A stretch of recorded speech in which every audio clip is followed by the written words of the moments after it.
Hey, how are you? Oh, can you? Hi, Michael. Can you hear me? Yep, I can hear you perfectly. How are you? It's fine, thank you. Good. Thank you so much for doing this. I really appreciate it. Yeah, pleasure.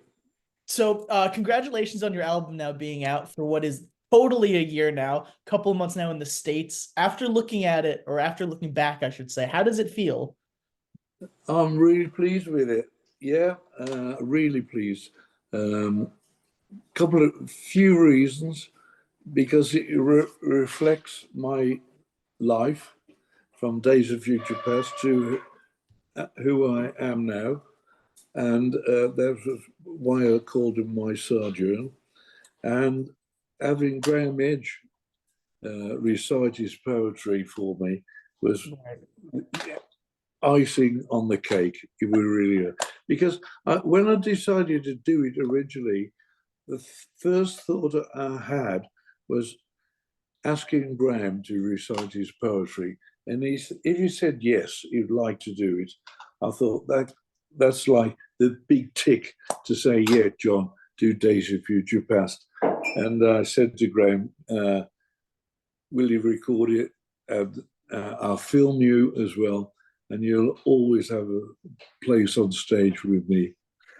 That's awesome. So, obviously, there's been a lot of different circumstances recording this version. Which process did you enjoy the most? The original, the first time, or now?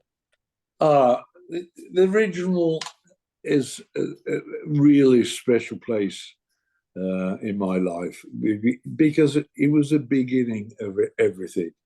What I try to do with the new album is try to uh, capture the original emotion, but include Graham on it, have John Davis from Yes singing on it, Mhm. new orchestration, uh, but sounding like the original in a way, and more guitar. Right. And that's what I just want to refresh it, not change it, just to refresh it to 2024, you know. Right.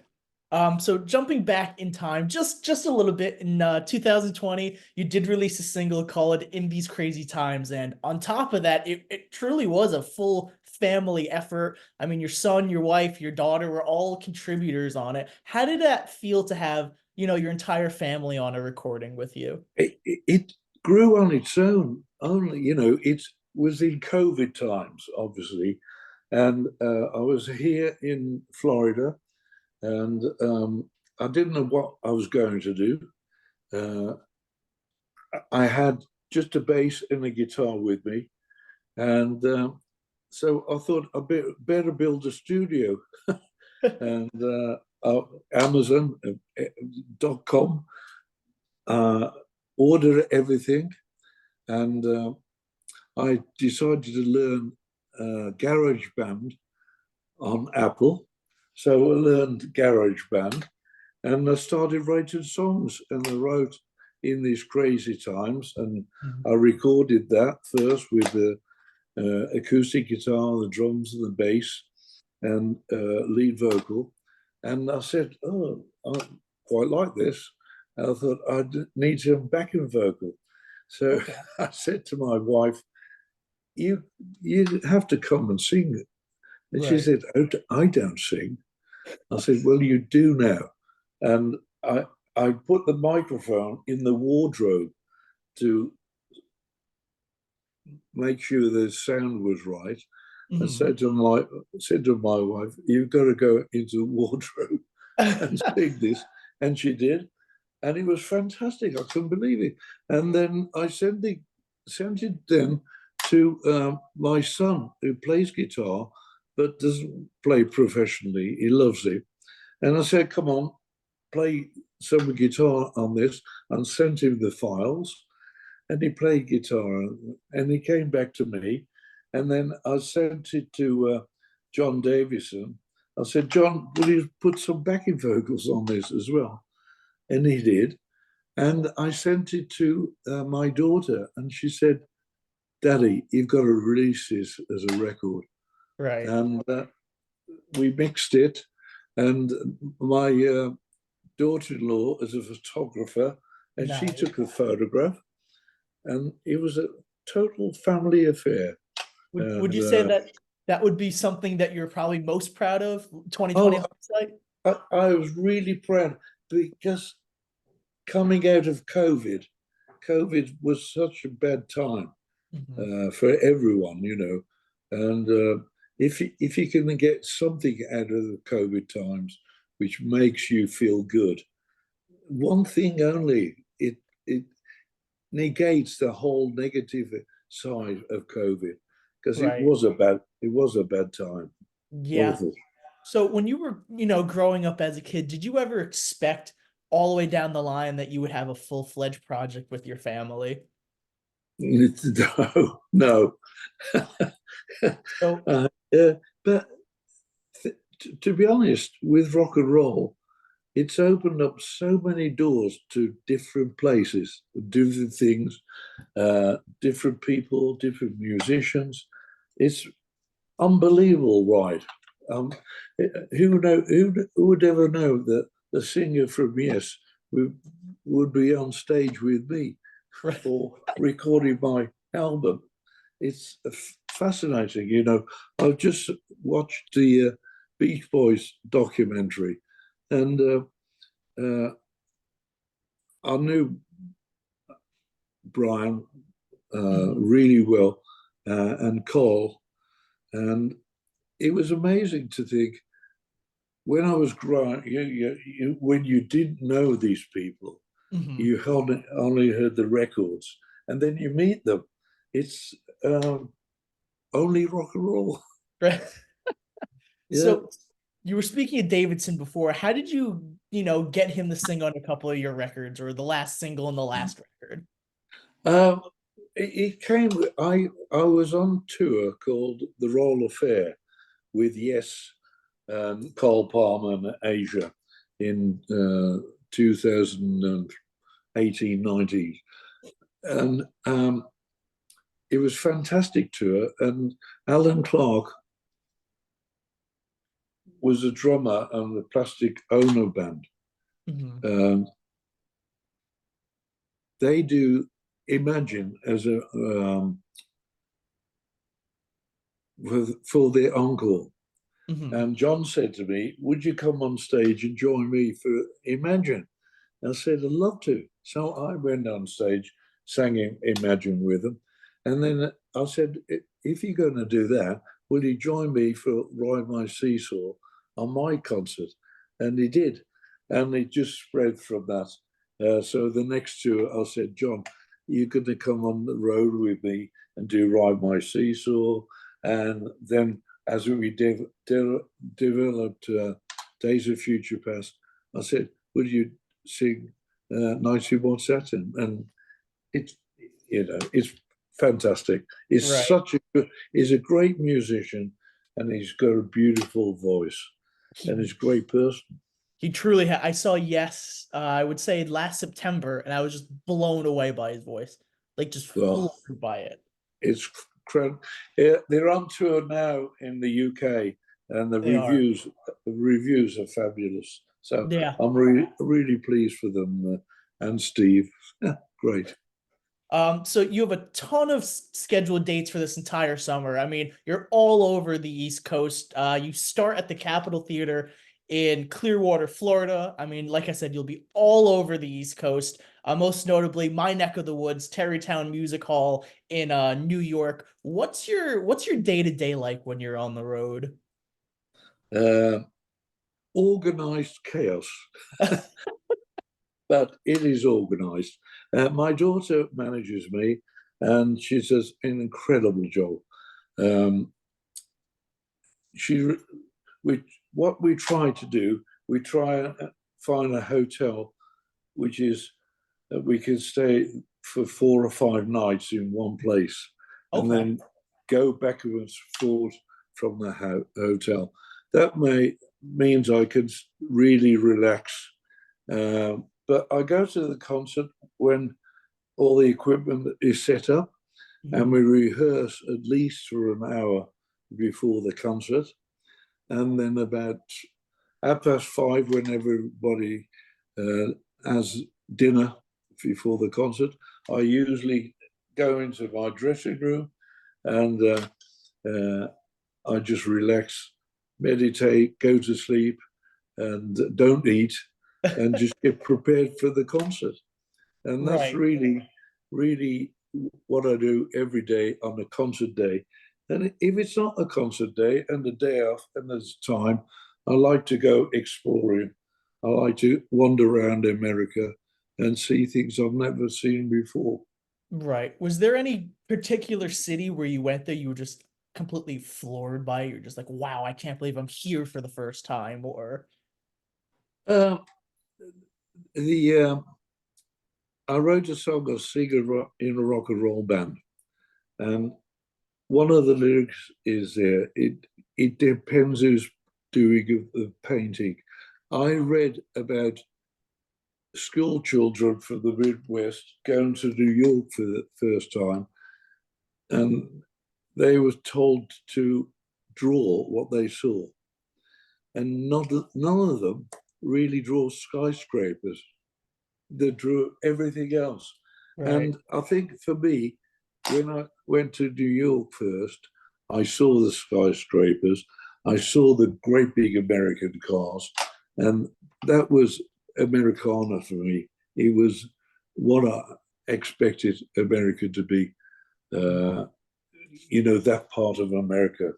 And I really loved it. So, back in 2018, you received one of rock's biggest achievements, being inducted into the Rock and Roll Hall of Fame. After growing up as a kid in England, did you ever think that you would be immortalized like that? No, no. Uh, it's a great honor, a great honor. It really came onto me how big and important this was at the ceremony, because I was on stage and I saw all the people in the audience come to say thank you, really, to us and Dire Straits and Bon Jovi and the Cars, and it was